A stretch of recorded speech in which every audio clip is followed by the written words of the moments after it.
Partie 1. 3 piliers pour une vieillesse paisible et heureuse. Chers amis, en vieillissant, que cherchons-nous vraiment? Souhaitons-nous vivre entourés de nos enfants et petits-enfants ou désirons-nous le bonheur avec notre partenaire de vie? Beaucoup pensent qu'à un âge avancé, ils devraient compter sur leurs enfants, croyant qu'après une vie de dur labeur à les élever, c'est maintenant leur responsabilité de nous rendre l'appareil. Cependant, cette croyance ne se vérifie pas toujours. Nos enfants ont leur propre vie, leurs propres préoccupations et leurs propres charges. Ils ne peuvent pas toujours être là pour prendre soin de nous en vieillissant. Par conséquent, pour profiter d'une vieillesse paisible et heureuse, nous devons construire nous-mêmes les 3 piliers suivants pour notre sécurité. La santé avant tout. Beaucoup de gens pensent qu'économiser beaucoup d'argent est la clé pour mener une vie libre et abondante à un âge avancé. Mais ils oublient souvent que sans la santé, l'argent est inutile. Le dicton « la santé, c'est la richesse » reste vrai en toutes circonstances.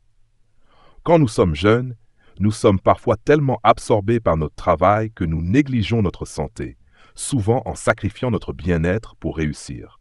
Pourtant, en vieillissant, nous sommes prêts à tout échanger simplement pour retrouver notre santé. Il est important de comprendre, attendre la vieillesse pour se soucier de sa santé est trop tard. Un corps sain est la base d'une vie heureuse. Même avec une immense richesse, si nous sommes constamment malades, quelle signification à la vie? À mesure que nous vieillissons, notre corps s'affaiblit naturellement. Et même si nos enfants sont attentionnés et souhaitent prendre soin de nous, ils peuvent manquer de temps, d'énergie ou de moyens.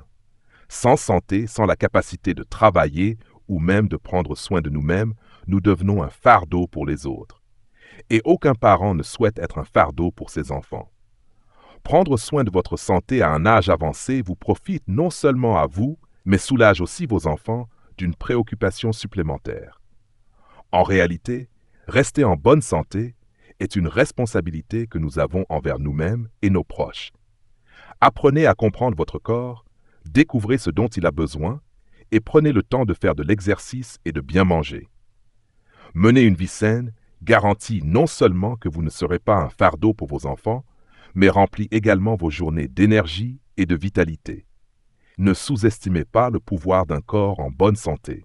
Il maintient l'esprit jeune, quel que soit l'âge. Deuxièmement, un partenaire de vie. En avançant dans les dernières étapes de la vie, le plus grand bonheur vient souvent de partager nos joies et nos succès avec nos enfants et petits-enfants. Pourtant, cela ne représente qu'une partie de l'histoire. À tout âge, nous avons nos propres émotions et nous avons encore besoin d'amour, de compréhension et de compagnie de la part de notre partenaire de vie. Le dicton « les soins d'un conjoint valant plus que ceux d'un enfant » est particulièrement vrai pour les couples qui ont eu la chance de vieillir ensemble. Les soins ici ne concernent pas seulement les repas ou l'aide pour marcher. Il s'agit de la compréhension profonde qu'un partenaire de vie peut offrir. Mais que faire si la vie ne vous a pas offert un partenaire pour vieillir? Certaines personnes se retrouvent seules après la perte de leur conjoint, ressentant la profonde solitude qui peut accompagner la vieillesse. Bien que financièrement stables et soutenus par leurs enfants, l'absence d'un partenaire peut laisser un vide. L'histoire de M. Mann à Hanoï illustre cela. Après avoir perdu sa femme il y a près de 20 ans, il a élevé seul ses enfants. Maintenant, dans sa vieillesse, malgré sa richesse et l'amour de ses enfants, il ressent encore un vide sans sa femme à ses côtés. Grâce à une rencontre fortuite dans un club communautaire, il a rencontré Madame Oa, et tous deux ont trouvé en l'autre une compagnie et une compréhension mutuelle. Cependant, leur désir de se marier a rencontré une forte opposition de la part de ses enfants, qui s'inquiétaient du jugement de la société et des implications financières. Cette situation reflète un défi plus large auquel de nombreuses personnes âgées sont confrontées. Un besoin de compagnie souvent mal compris ou ignoré par leur famille. À un âge avancé, avoir un partenaire de vie à vos côtés est plus qu'un simple réconfort. C'est une source de joie, une personne avec qui partager vos journées et une épaule sur laquelle vous appuyer. Même les enfants les plus dévoués ne peuvent pas toujours être là pour vous. et il est irréaliste d'attendre d'eux qu'ils comblent le vide laissé par l'absence d'un partenaire. Pour votre propre bonheur et pour éviter de devenir un fardeau pour vos enfants, il est important d'avoir quelqu'un avec qui partager ces années. Enfin, la sécurité financière. On peut peut-être naviguer dans la jeunesse sans argent, mais dans la vieillesse, c'est indispensable. Quand nous sommes jeunes, la santé et les opportunités nous permettent de gérer les défis de la vie. Mais dans la vieillesse, alors que notre corps s'affaiblit et que les maladies deviennent plus fréquentes, disposer de ressources financières devient crucial. Certains peuvent bénéficier de pensions ou d'économies accumulées au fil des ans. Mais tout le monde n'a pas cette chance. Pour ceux qui n'ont pas de sécurité financière, le fardeau retombe souvent sur leurs enfants, qui eux-mêmes peuvent être à l'approche de la retraite ou confrontés à des pressions financières. Cette situation peut engendrer du stress et des tensions, surtout lorsque la capacité de gagner de l'argent n'est plus garantie. Avoir des économies ou une pension à un âge avancé offre les moyens de prendre soin de sa santé, de couvrir les frais médicaux et surtout de maintenir son indépendance. Cela vous évite d'être un fardeau financier pour vos enfants et garantit que vous pouvez vivre avec dignité. Sans sécurité financière, la vieillesse peut devenir une période d'anxiété et de dépendance, où même les plaisirs les plus simples de la vie peuvent devenir inaccessibles.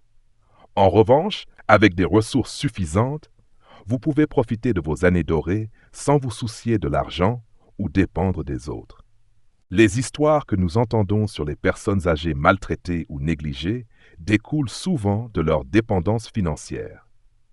Les parents qui aiment vraiment leurs enfants se prépareront à la vieillesse de manière à ne pas leur imposer de fardeau.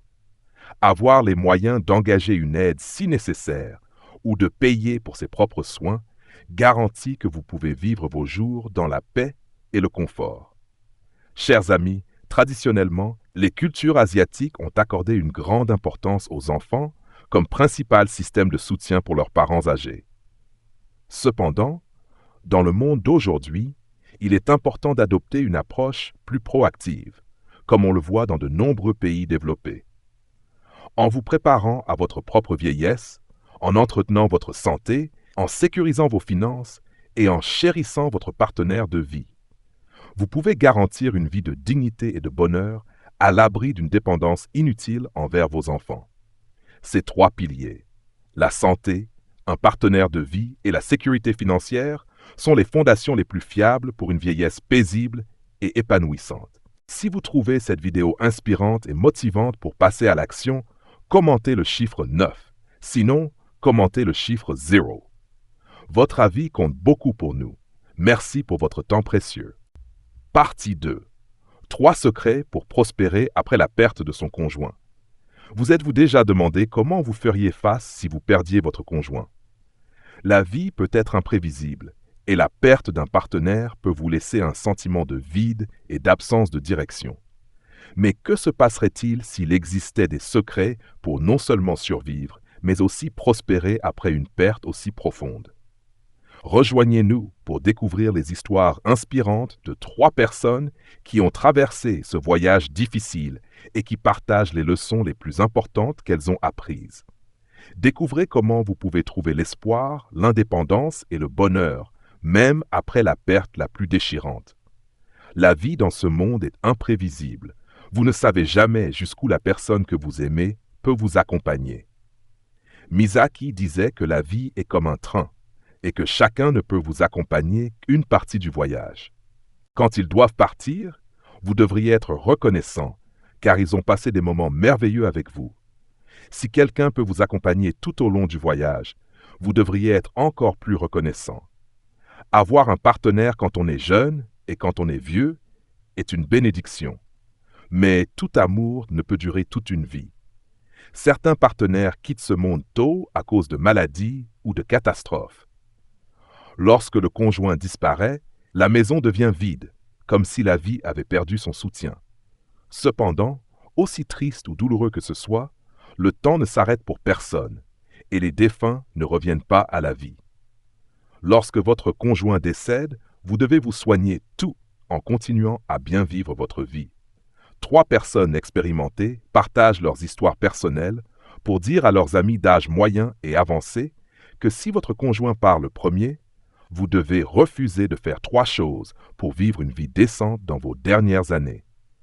En suivant ces conseils, vous rendrez vos années futures confortables et agréables. 1. S'immerger dans un chagrin excessif pendant trop longtemps. Imaginez perdre quelqu'un qui a été à vos côtés pendant la majeure partie de votre vie. Le vide est profond et les souvenirs peuvent être à la fois un réconfort et une source de douleur intense. L'histoire de Calista est celle d'un cœur brisé et d'une résilience incroyable. À 67 ans, elle a affronté la perte inimaginable de son mari et s'est retrouvée à un carrefour. Comment continuer quand la personne que vous aimez le plus est partie?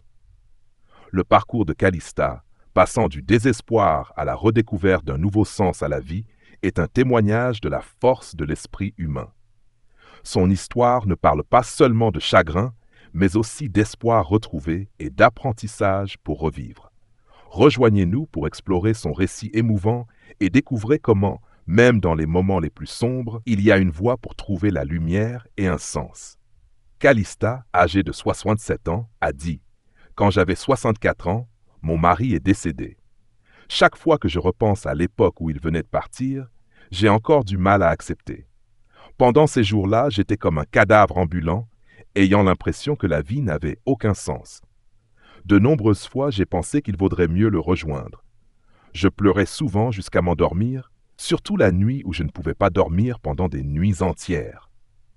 En regardant le grand lit double, où maintenant je dormais seul, il était inévitable de me sentir triste. Mais chaque fois que je regardais nos vieilles photos, souriant si joyeusement, je pensais que je devrais peut-être persister un peu plus longtemps. Mon mari ne voudrait pas que je vive comme ça. Peu importe à quel point j'étais triste, les larmes ne le ramèneraient pas.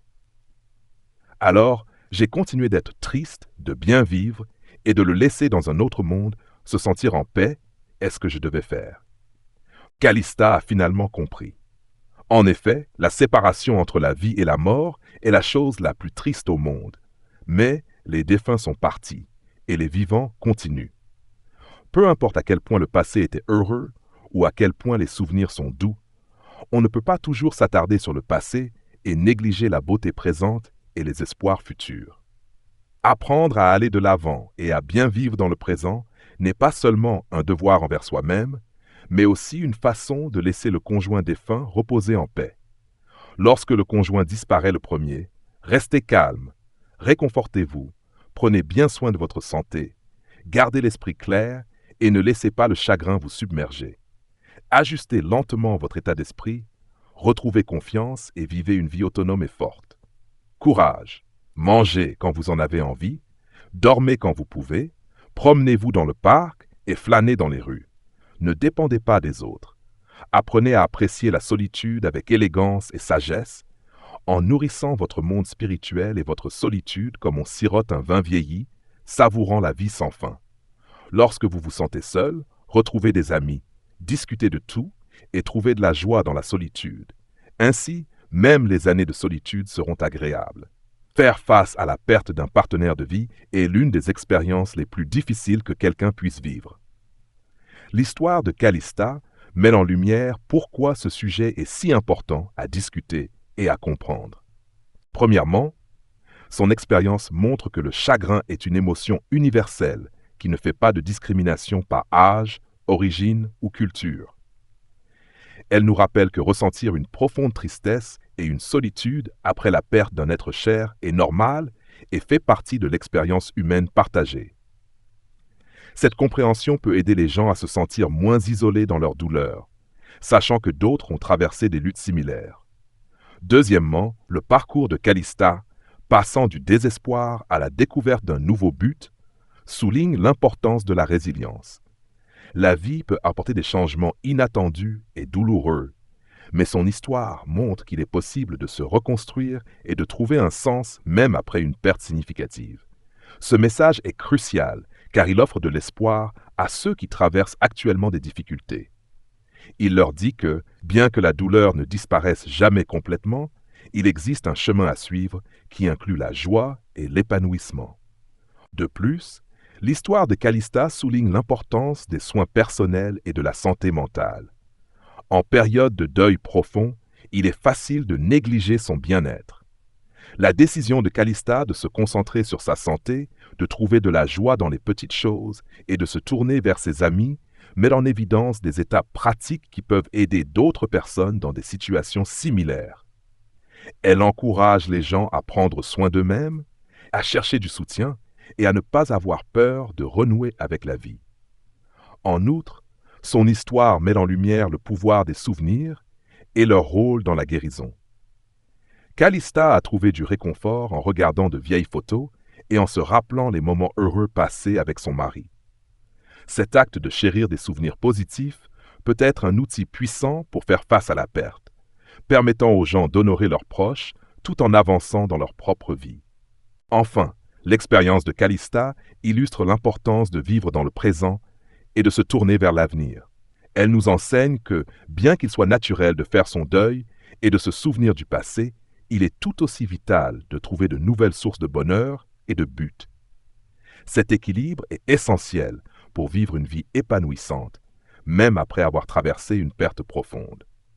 En conclusion, l'histoire de Calista est un puissant rappel de la résilience de l'esprit humain.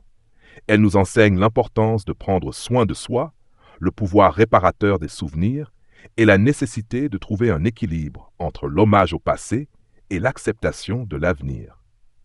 Son parcours offre de l'espoir et des conseils pratiques à quiconque traverse le processus difficile du deuil. 2. Trop compter sur ses enfants pour le reste de sa vie. Vous êtes-vous déjà demandé à quoi ressemble la vie pour des parents âgés vivant avec leurs enfants adultes? Trouvent-ils du réconfort et du bonheur, ou cela conduit-il à des défis inattendus et à des peines de cœur? Dans notre histoire, Madame Ambert, une veuve de 65 ans, partage son parcours émouvant de vie avec sa fille avant de décider de vivre seule. Son expérience révèle une puissante leçon sur l'indépendance et la recherche du vrai bonheur dans ces années d'or. Restez avec nous pour plonger dans son histoire et découvrir pourquoi parfois la meilleure compagnie que vous puissiez avoir est la vôtre. Expérience de Madame Ambert.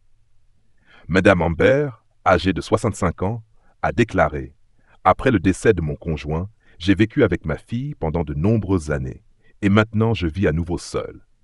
Au départ, je croyais que le soutien mutuel entre parents et enfants était naturel. Je t'ai élevé quand tu étais jeune, et tu m'accompagnes dans ma vieillesse. Cependant, après avoir tout consacré à la famille de ma fille, ce que j'ai reçu en retour, c'était un mépris grandissant au fil du temps. Mon mari et moi étions tous les deux retraités. Je ne pensais pas à comment vivre seul, croyant que nous vieillirions ensemble, mais une maladie a emporté mon mari, me laissant seul. Ma fille venait juste de donner naissance à un petit-fils à l'époque, et mon gendre m'a proposé de vivre avec eux et de prendre ma retraite. J'étais reconnaissante pour leurs conseils et leur réconfort. En voyant mon petit-fils, je l'ai considéré comme une réincarnation de mon mari et ai consacré tout mon temps et mon énergie à lui, en aidant avec les tâches ménagères chez ma fille.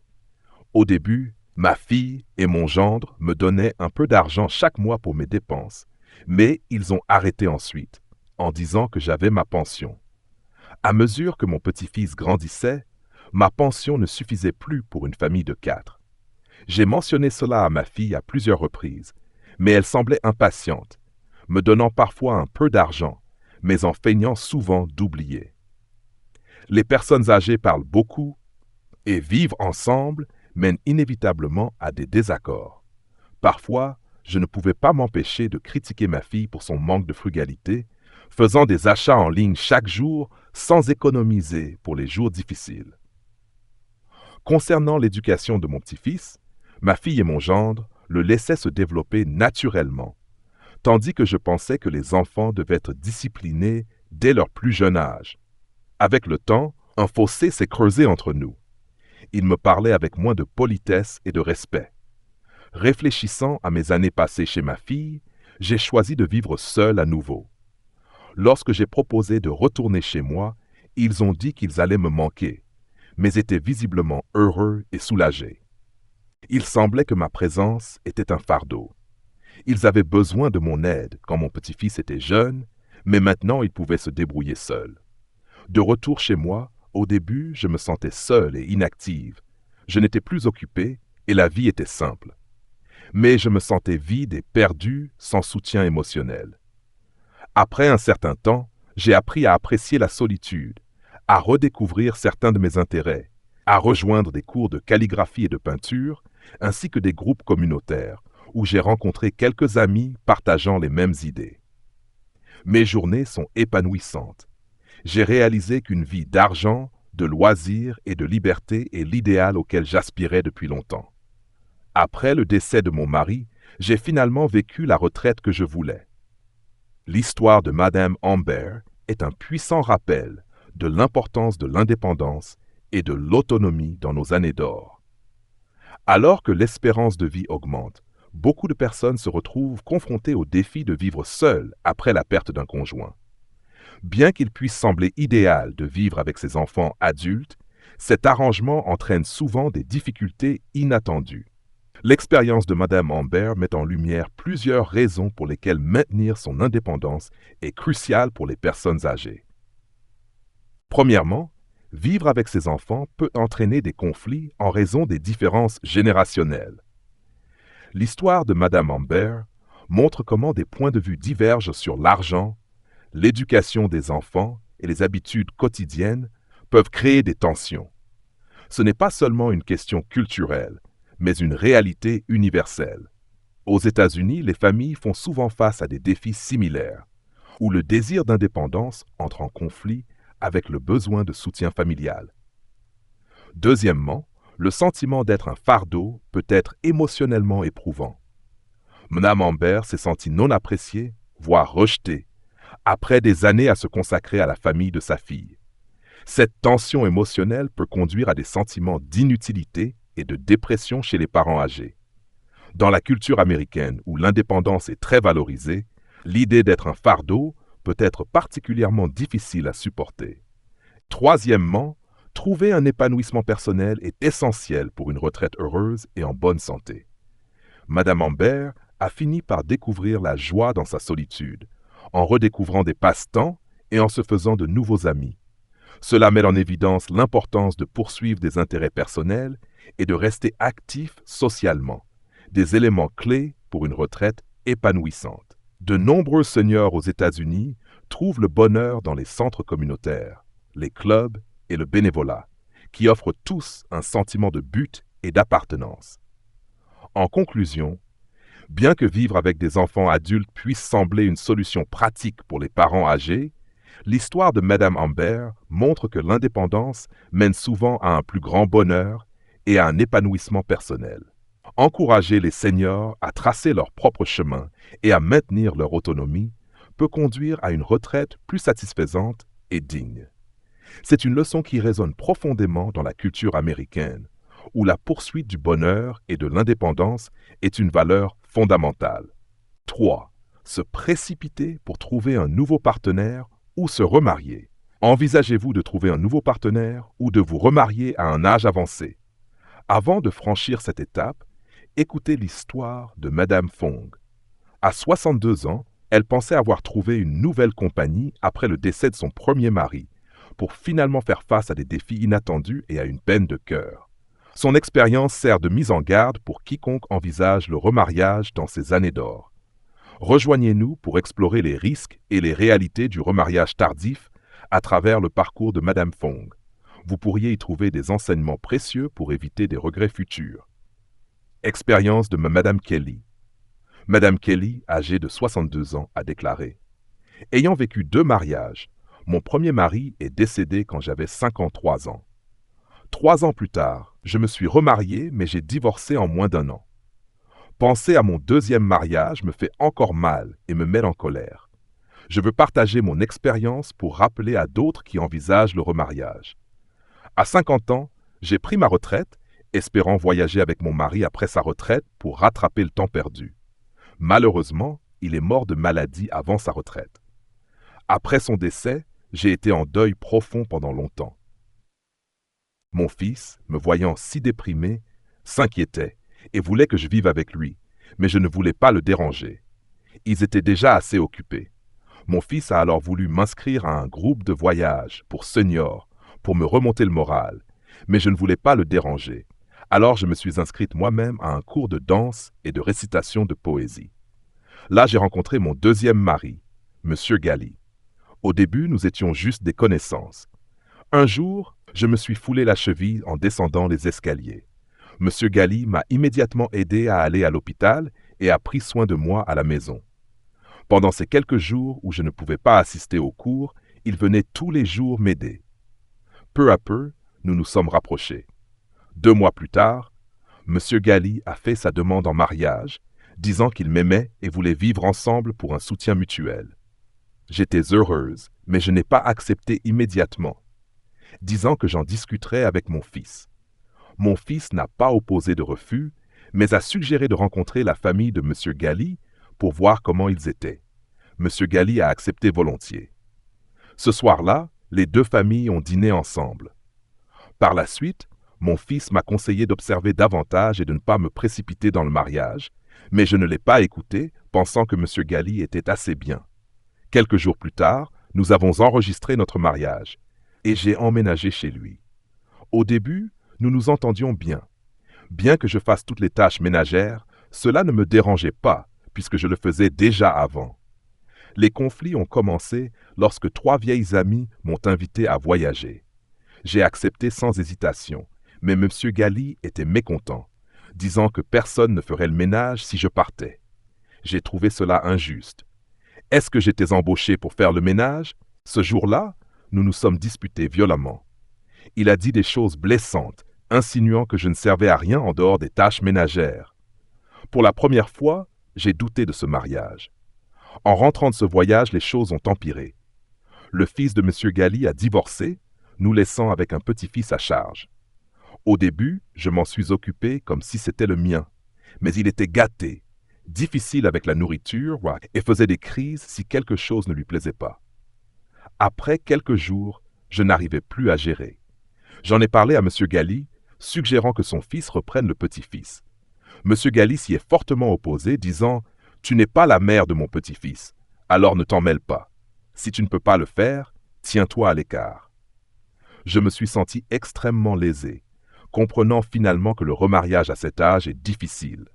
Il est compliqué d'obtenir l'acceptation de la famille du nouveau partenaire.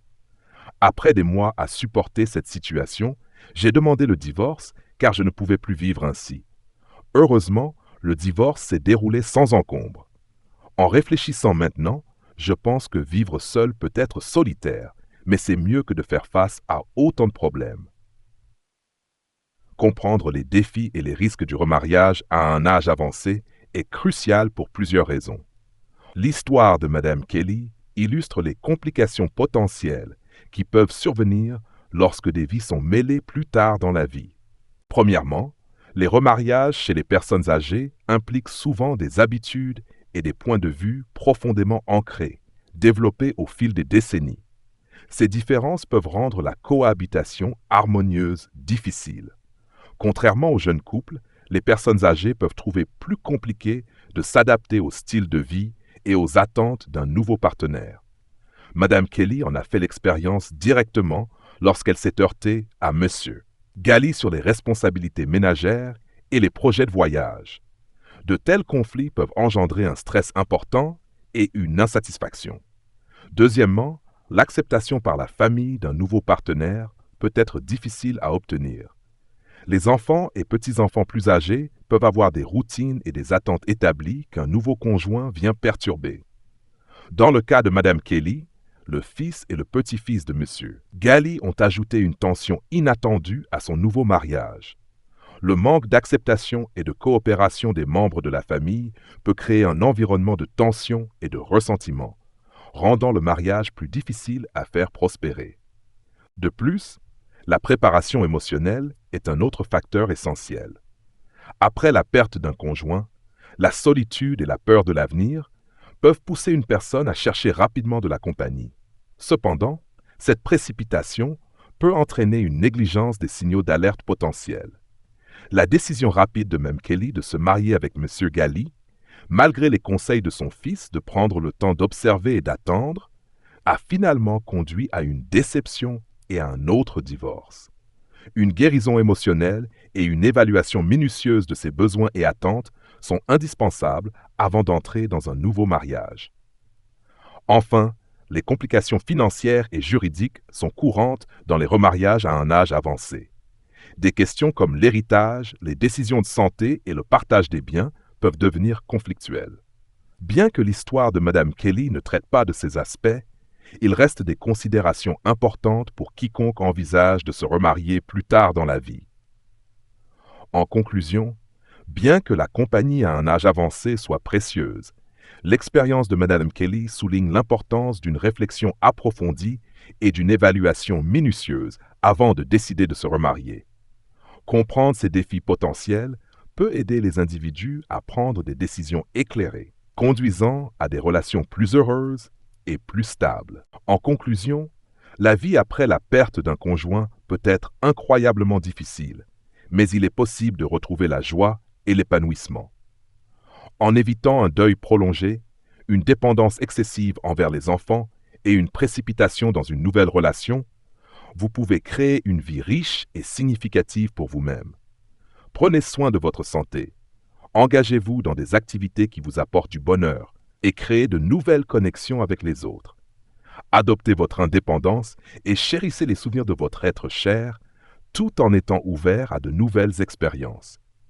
Ces étapes peuvent vous aider à guérir et à trouver un nouveau sens à la vie. Rappelez-vous que la vie est précieuse et que chaque moment compte. En faisant des choix réfléchis et en vous concentrant sur votre bien-être, vous pouvez prospérer même après une perte aussi importante. Les histoires de Calista, Madame Amber et Madame Kelly, montrent que bien que le deuil soit une réponse naturelle, la résilience et les soins personnels sont essentiels pour aller de l'avant et trouver de la lumière dans les moments les plus sombres.